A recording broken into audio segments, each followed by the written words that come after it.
अस्सलाम वालेकुम, this is Abdurrahman. Pakistan एक ज़री मुल्क है। हम कहते हैं कि पाकिस्तान की ज़राअत जो है वो एक बैकबोन की हैसियत रखती है और पाकिस्तान की तकरीबन 60% से ज़्यादा आबादी डायरेक्टली या इनडायरेक्टली तौर पे ज़राअत से वाबस्ता है। एग्रीकल्चर के अंदर फर्टिलाइज़र एक इनपुट है। दो तरह की फर्टिलाइज़र को हम इस्तेमाल करें, बायो फर्टिलाइज़र और केमिकल फर्टिलाइज़र को। लेकिन अगर हम इसकी डिटेल में जाएँ तो हम देखते हैं कि हमारे पास जो केमिकल फर्टिलाइज़र है वो बहुत ज़्यादा अमाउंट में यूज़ हो रही है। कुछ अंदाजे के मुताबिक पाकिस्तान के अंदर 98% जो है वो केमिकल फर्टिलाइज़र जो है इस्तेमाल की जा रही है। हालांकि अगर हम देखें तो बायो फर्टिलाइज़र ज़मीन की नशोनुमा के लिए और हेल्थ के लिए भी बहुत बेनिफिट है। तो क्या वजह है कि फिर भी जो है किसान है या जो हमारे किसानों का तबका है वो प्रेफर कर रहा है केमिकल फर्टिलाइज़र को। इसी तरह की आज हम इससे रिलेटेड जो भी क्वेश्चंस हैं हम उनके जवाब ढूंढने की कोशिश करेंगे। हमारे साथ मौजूद हैं respected sir Aamir. First of all sir, thank you very much आपके टाइम के लिए। आपने अपना हमें कीमती वक्त दिया।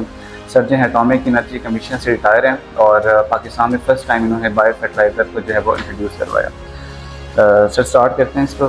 सर अच्छा, सबसे पहले सर मेरा आपसे एक क्वेश्चन है।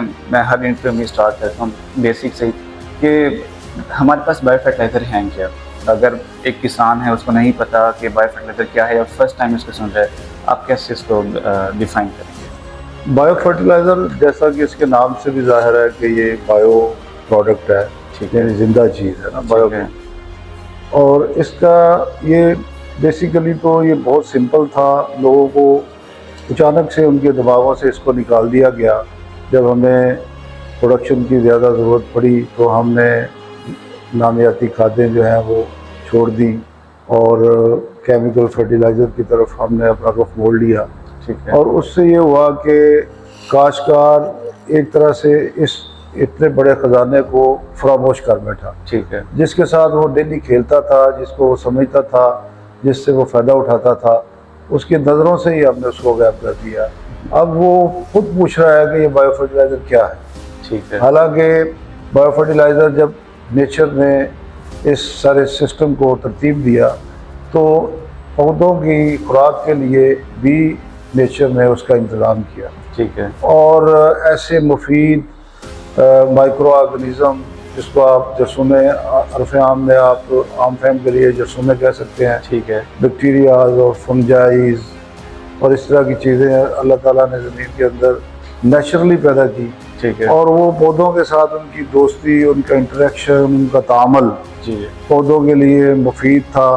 और फिर आहिस्ता आहिस्ता हम इसको छोड़ते चले गए और ये हम इसको बिल्कुल फरामोश कर बैठे।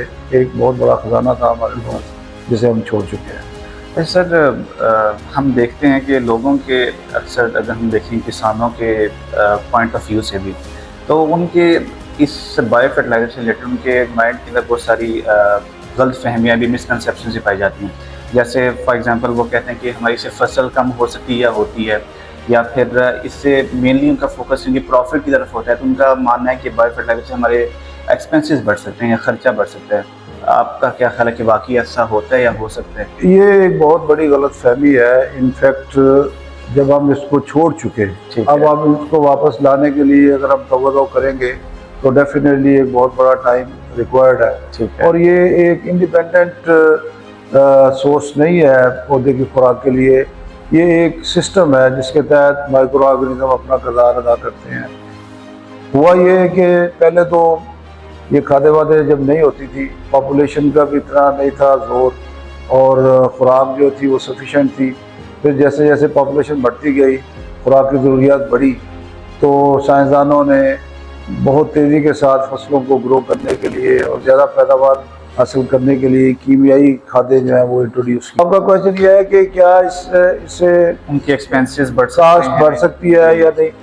तो मेरे भाई असल बात यह है कि ये तो कास्ट कम करने वाले प्रोडक्ट्स हैं। ठीक है। ये जो बायो फर्टिलाइज़र है ये तो एक रेवोल्यूशन ला सकता है अगर हम इस पे अगर हम रिसर्च करते, इसको हम ऐसे माइक्रो ऑर्गेनिज्म की तलाश करते जो एफिशिएंटली, अब ये इतना बड़ा ख़जाना है नाइट्रोजन का नेचर में, और वो पौधों को ये जो मिनी फैक्ट्रियाँ हैं जो नेचर ने फराहम की हैं, ये अगर इनको हम एफिशिएंट कर लेते, इन पे मेहनत कर लेते और इन फैक्ट्रियों से फ़ायदा उठाते हुए हम नेचर में जो मौजूद मुफ्त की हमारे पास नाइट्रोजन मौजूद है वो हासिल कर पाते, तो ये एक बहुत बड़ा इकनॉमिकल इम्पैक्ट आना था।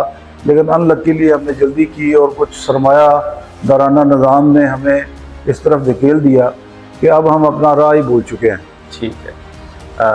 आपने इतना ज़्यादा काम भी किया इसके ऊपर और इतना आपका वास्ट एक्सपीरियंस भी अभी आपने कहा कि इससे अगर हम यूज़ करें तो कॉस्ट किसानों की जो एक्सपेंसेस है जो उनके खर्चा वो कम होगा इससे।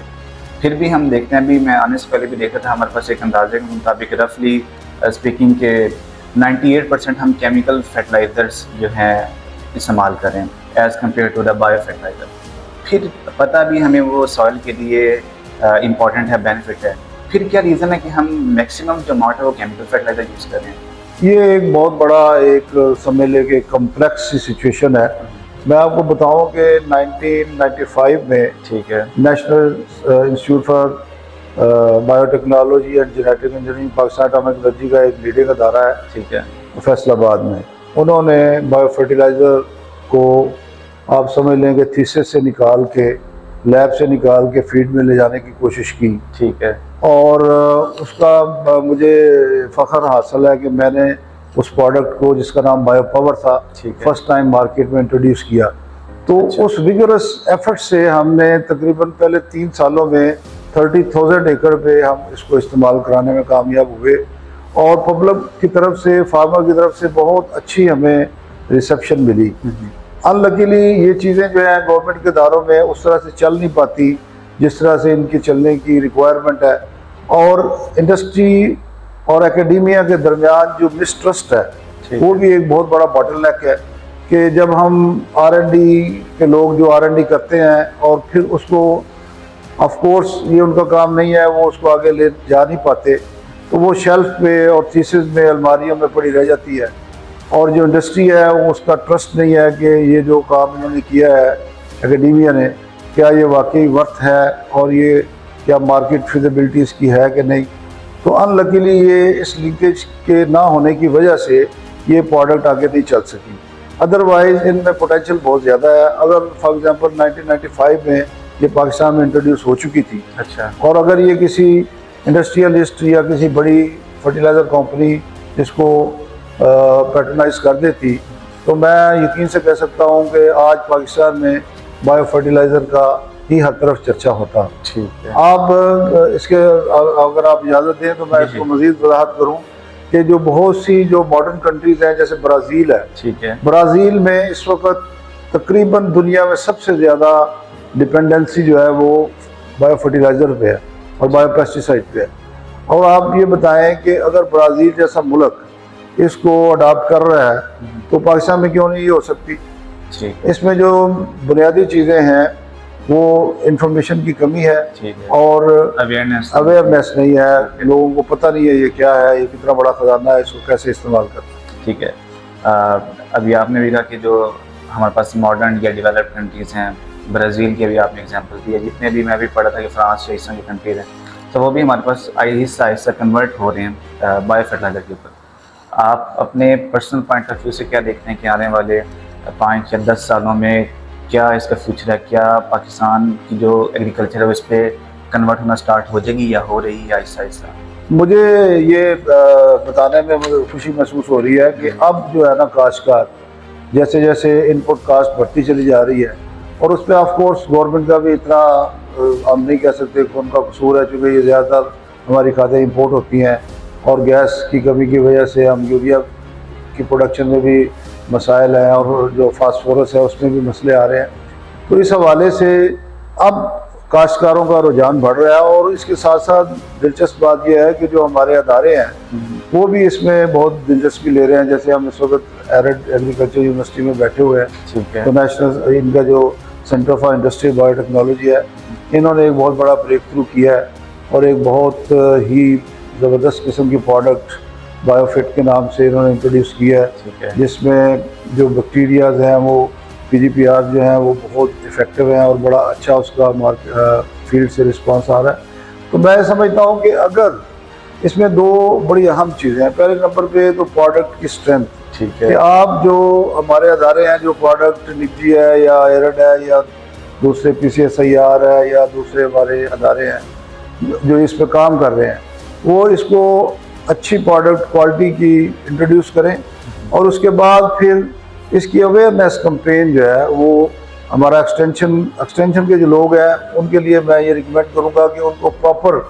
इसकी अवेयरनेस दी जाए, इसकी ट्रेनिंग दी जाए, ताकि वो फील्ड में जाके उनकी जिम्मेदारी है काश्तकारों को बताना, तो वो काश्तकारों को प्रॉपर वे में इसकी अवेयरनेस कैंपेन चलाएं। ठीक है। और फिर इंशाल्लाह ये काम करने वाली प्रोडक्ट्स हैं। ठीक है। आप बिलीव मी कि अगर आप इसको तरतीब के साथ डिपेंड करते हुए ट्रस्ट के साथ फार्मर इसको यूज़ करना शुरू करें तो 2-3 सालों में ही उसका जो है माइक्रोफ्लोरा उसकी सॉइल में इतना स्ट्रांग हो जाएगा कि वो जो पौधे की जितनी भी फर्टिलाइज़र की ज़रूरियात है, इसमें दिलचस्प बात यह है कि ये ना सिर्फ फर्टिलाइज़र है बल्कि ये प्लांट के अंदर एक बहुत इम्यूनिटी बिल्डअप कर देता है, ये जो बायो फर्टिलाइजर्स हैं, और उससे उसमें पेस्ट का अटैक कम हो जाता है, आपकी पेस्टिसाइड रिक्वायरमेंट कम हो जाती है, आप जो प्रोड्यूस कर रहे हैं वो हेल्दी है, इन्वायरमेंट हेल्दी है, खासकर हिमसेल्फ वो सेहतमंद रहेगा, उसका एक्सपोजर जो है वो